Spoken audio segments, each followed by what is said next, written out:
നമസ്കാരം. നിത്യജ്യോതിഷത്തിലേക്ക് എല്ലാ മാന്യ പ്രേക്ഷകർക്കും സ്വാഗതം.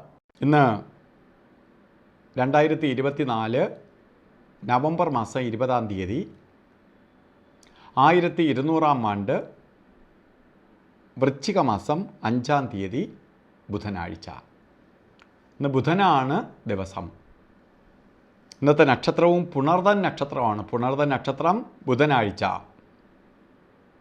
ശരിക്കും പറഞ്ഞാൽ നല്ല ദിവസം, നല്ല നക്ഷത്രം. ഇന്ന് നമുക്ക് ഒരു സന്തോഷപ്രദമായ ദിവസമാണ്. കാരണം നല്ല ദിവസവും അതുമാത്രം നല്ല ആഴ്ചയും എല്ലാം കൂടി ഒത്തു വന്നിരിക്കുന്നതായതുകൊണ്ട് നമുക്കിന്ന് എന്ത് നല്ല കാര്യങ്ങൾക്കും ഇറങ്ങാം. ഇറങ്ങുന്ന കാര്യങ്ങൾ വിജയിക്കും. കുറച്ച് കഠിനാധ്വാനം ചെയ്താൽ തന്നെ നല്ല റിസൾട്ട് ലഭിക്കുന്ന സമയമാണ്. അതുകൊണ്ട് ഇന്നത്തെ ദിവസത്തെ മാക്സിമം വിനിയോഗിച്ചോളണം. കാരണം നല്ല ദിവസം കിട്ടുക എന്ന് പറയുന്നത് നമുക്ക് നല്ല റോഡ് കിട്ടിയ പോലെയാണ് യാത്ര ചെയ്യുന്നവർക്ക്. അപ്പോൾ നമ്മൾ അത്രയ്ക്കും അതിനെ പ്രയോജനപ്പെടുത്തുകയാണ് ചെയ്യേണ്ടത്. അതുപോലെ തന്നെ പുണർദൻ നക്ഷത്രം ബർത്ത്ഡേ വന്നിട്ടുള്ളവർ, വൃശ്ചിക മാസത്തിലെ പുണർദൻ നക്ഷത്രം ബർത്ത്ഡേ ആയിട്ട് വന്നിട്ടുള്ളവർക്ക് ഒരു വർഷത്തെ ഫലത്തെയാണ് ബർത്ത്ഡേ കൊണ്ട് ഉദ്ദേശിക്കുന്നത്. വാർഷിക ഫലം ഒരു വർഷം നോക്കുമ്പോൾ നമുക്ക് വളരെ ഭാഗ്യദായകമായ ഒരു വർഷത്തെ പ്രദാനം ചെയ്തു തരും. ഏതൊക്കെ രീതിയിൽ ബർത്ത്ഡേ വന്നതുകൊണ്ട് വരും? ബുധൻ പ്രവൃത്തികാരകനാണ്. അപ്പോൾ ചെയ്യുന്ന പ്രവൃത്തി എന്തോ ആയിക്കോട്ടെ അതിനെ ഡെവലപ്പ് ചെയ്ത് തരും. പ്രവൃത്തി ഇല്ലാത്തവർക്ക്, ജോലിയില്ലാത്തവർക്ക് ജോലിയെ കൊടുക്കും. ബിസിനസ് വല്ലതും തുടങ്ങാൻ ആഗ്രഹിക്കുന്നവർ അത് തുടങ്ങണം. ബിസിനസ് നടത്തിക്കൊണ്ടിരിക്കുന്നവർ അത് ഡെവലപ്പ് ചെയ്യണം. ജോലിയിലിരിക്കുന്നവർ വേറെ ജോലിക്കോ അല്ലെങ്കിൽ പ്രമോഷന് വേണ്ടിയോ ട്രൈ ചെയ്യണം.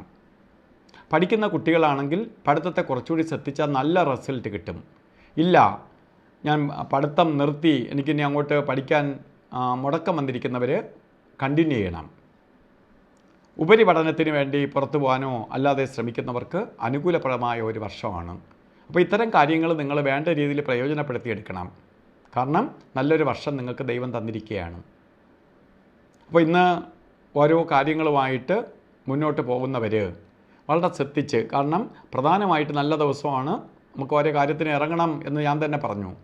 പക്ഷെ നിങ്ങൾ ഇറങ്ങുമ്പോൾ ചില ആ ദിവസത്തിൽ തന്നെ 12 മണിക്കൂർ നേരം പകൽ തന്നിട്ടുണ്ടെങ്കിലും ചില സമയങ്ങൾ നമുക്ക് അനുകൂലപ്രദമല്ല. യാത്രയ്ക്ക് മാത്രം ബാധകമായ സമയമാണ് രാഹുകാല സമയം. 12 മണി മുതൽ 1:30 മണി വരെ നിട്ടിട്ടുണ്ടെങ്കിലും 12:10 തൊട്ട് 1:40 വരെയാണ് രാഹുകാല സമയം. 10 മിനിറ്റിൻ്റെ വ്യത്യാസമേ ഉള്ളൂ. പക്ഷേ ഈ സമയം രാഹു യാത്രയ്ക്ക് മാത്രമേ ബാധകമുള്ളൂ എങ്കിലും ഒരു ശുഭകാര്യത്തിനും കൊള്ളാത്ത 2 സമയമാണ് ഗുളികൻ്റെയും യമകണ്ഠൻ്റെയും കാലഘട്ടം. അത് ഗുളികൻ്റെ സമയം വരുന്നത് ശരിക്ക് 10:44 തൊട്ട് 12:10 വരെയും, യമകണ്ഠ കാല സമയം വരുന്നത് 7:51 തൊട്ട് 9:17 വരെയും. ഈ സമയം ഒരു ശുഭകാര്യങ്ങൾക്കും എടുക്കരുത്. അതുപോലെ ഇന്നും അഭിജിത്ത് മുഹൂർത്തത്തിന് വളരെ പ്രാധാന്യം കൊടുക്കണ്ട.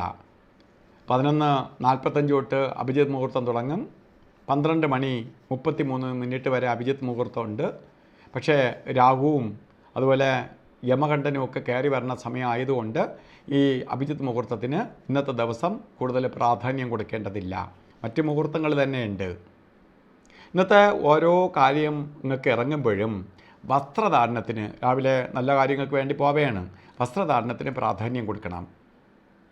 പച്ച കളറുമായിട്ട് ബന്ധപ്പെട്ട വസ്ത്രങ്ങളും കൂടെ ധരിക്കുന്നത് നന്നായിരിക്കും.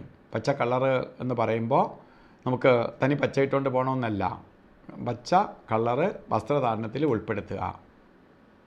അത് ശരിക്ക് വസ്ത്രത്തിൽ ഏതെങ്കിലും പാൻറ്റായിട്ടോ അല്ലെങ്കിൽ അടിവസ്ത്രമായിട്ടോ അല്ലെങ്കിൽ ഷർട്ടായിട്ടോ ചുരിദാറായിട്ടോ ഏതെങ്കിലും ധരിക്കുക. ഒന്നുമില്ലെങ്കിൽ ഒരു കർച്ചീപ്പായിട്ടെങ്കിലും പച്ച കളറ് കയ്യിലുണ്ടാവണം. ഇത് നമ്മളിലേക്ക് ബുധൻ്റെ പോസിറ്റീവ് എനർജി ആഗിരണം ചെയ്യുകയും നമുക്കന്ന് കുറച്ചുകൂടെ ഉന്മേഷവാനായി അല്ലെങ്കിൽ ഉന്മേഷവതിയായി ഇരിക്കാൻ സഹായിക്കുകയും ചെയ്യും.